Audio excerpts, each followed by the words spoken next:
Fala aí pessoal, beleza? Aqui é Todd Cavalcante, essa é a aula 5 do curso de TensorFlow. E nessa aula a gente vai falar de operações em redes neurais. Antes de seguir, quero pedir para vocês se curtirem aqui o conteúdo do Código Fluente, divulgarem nas redes sociais de vocês, com os amigos, fazerem comentários, sugerirem tutoriais, passarem lá na página do Código Fluente no Facebook para dar um joinha. Aqui é o link da página do Código Fluente no Pinterest, meus links de afiliados na Hosting, DigitalOcean e One.com. Eu estou deixando aqui também dois links, que é um canal de música que eu tenho, gravações assim, que eu faço de músicas que eu gosto de tocar.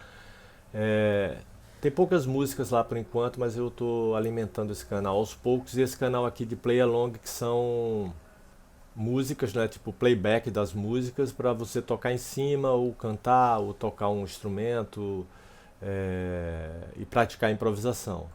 Então o canal é esse aqui, né? Backtrack, que são partituras, né? E tem o playback da música para tocar em cima e treinar improvisação. E esse canal que são músicas que eu curto tocar, né? Aqui tem alguns clipezinhos, né? Tem um tempo já que eu não dou atenção a esse canal e agora estou querendo dar alguma atenção, e por isso que eu estou divulgando, né? E depois desse mexão, acho que a gente pode começar. Vamos criar classes para representar os componentes da rede. As classes de operações são nós de entrada, nós de saída, a variável global padrão do grafo, que representa a rede, e computação, que será substituído por uma classe estendida que herda essa classe de operação. O grafo da rede é uma variável global, né, como a gente falou.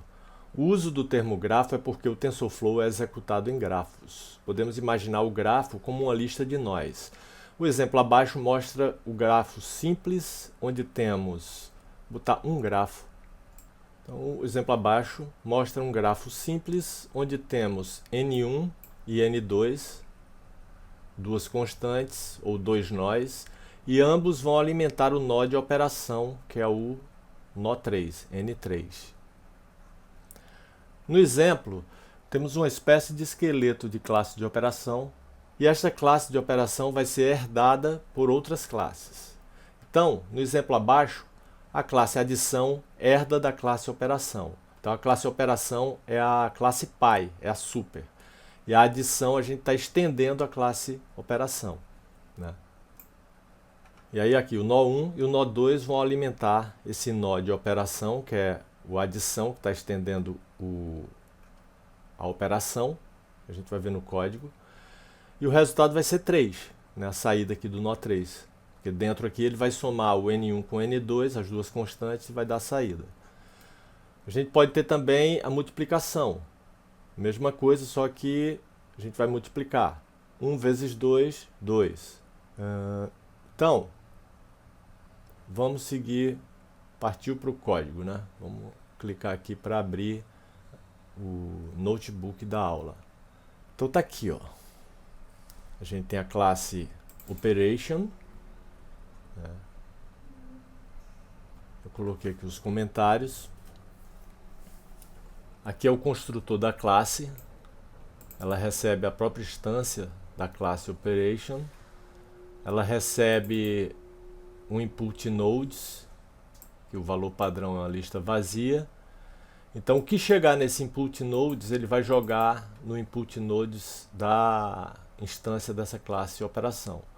A lista vazia, aqui ó, no output nodes, ela vai ser substituída pela classe que irá estender operation, ou seja, as operações. Esse for aqui é o seguinte, para cada nó no input nodes, né, no caso ali, a gente tem só dois nós.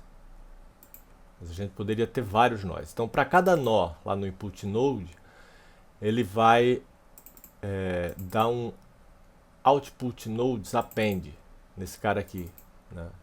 Passando aquele nó, ou seja, ele está fazendo essa ligação aqui, ó, né? Aqui o compute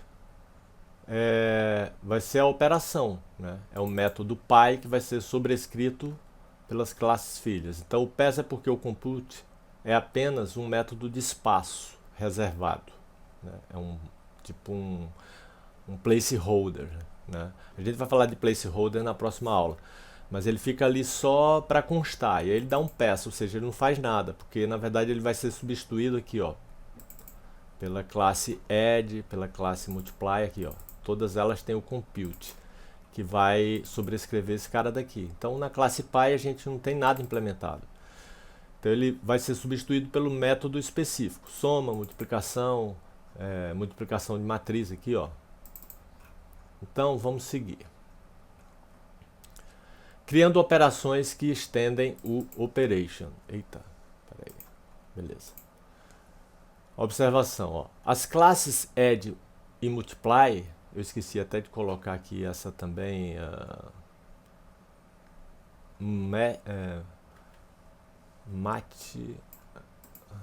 escrito errado. Matmu, multiplicação de matriz. Eu vou botar aqui. Coloquei aqui as 3 operações que a gente vai fazer aqui. Elas estão começando com letra minúscula, né? Ó, add, multiply. E o padrão de classe a gente sabe que é começar com letra maiúscula o nome da classe. Só que para seguir o padrão de nomenclatura do TensorFlow a gente vai usar minúsculo mesmo, né? Para ficar igual ao TensorFlow. Então, vamos analisar aqui a add, por exemplo. Ó, aqui é o construtor da classe add, recebe a instância da própria classe add, dessa operação de adição, e ela recebe 2 parâmetros aqui, que são os parâmetros que ela vai adicionar. Ela retorna aqui, ó, xvar mais yvar.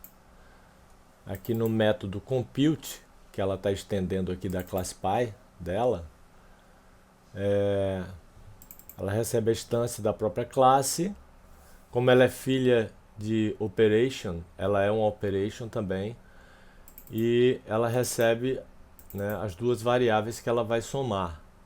Aí ela pega aqui o self.inputs, né? No input ela vai receber uma lista com essas 2 variáveis, xvar e yvar, que são as variáveis que ela vai somar.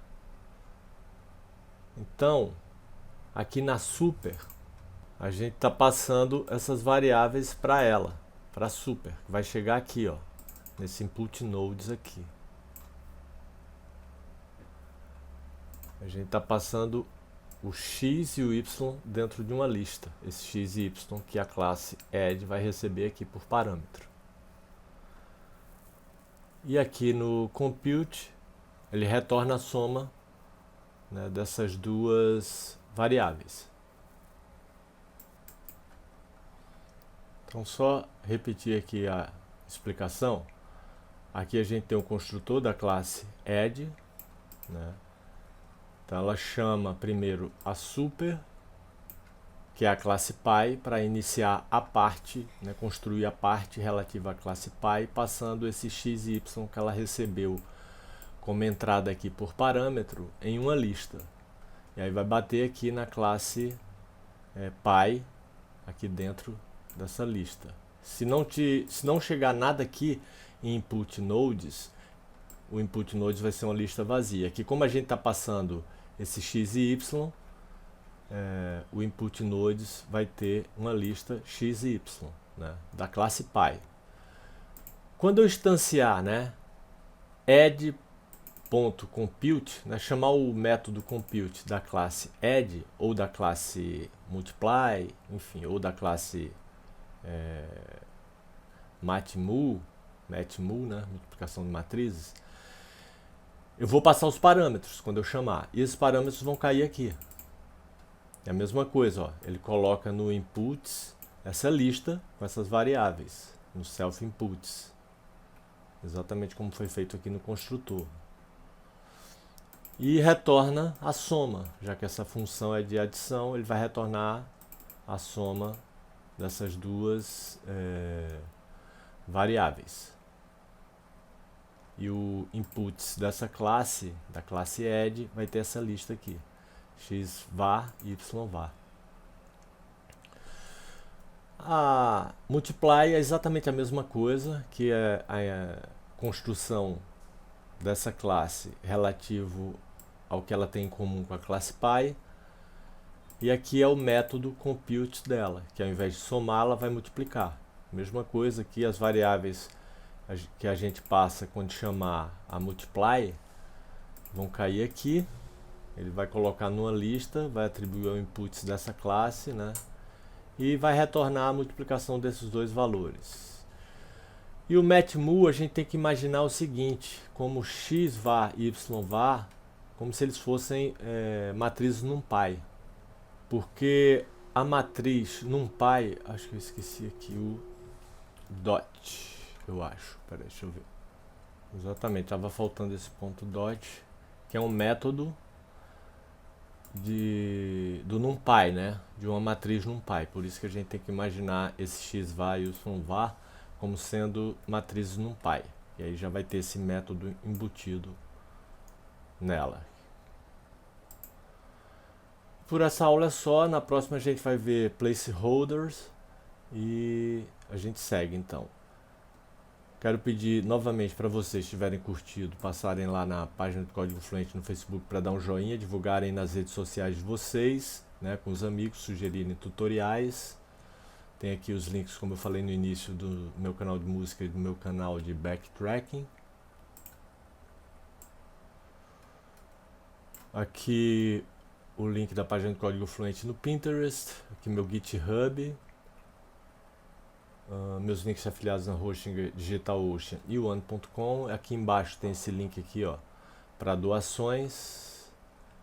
E é isso, valeu, obrigado, até a próxima e bons estudos.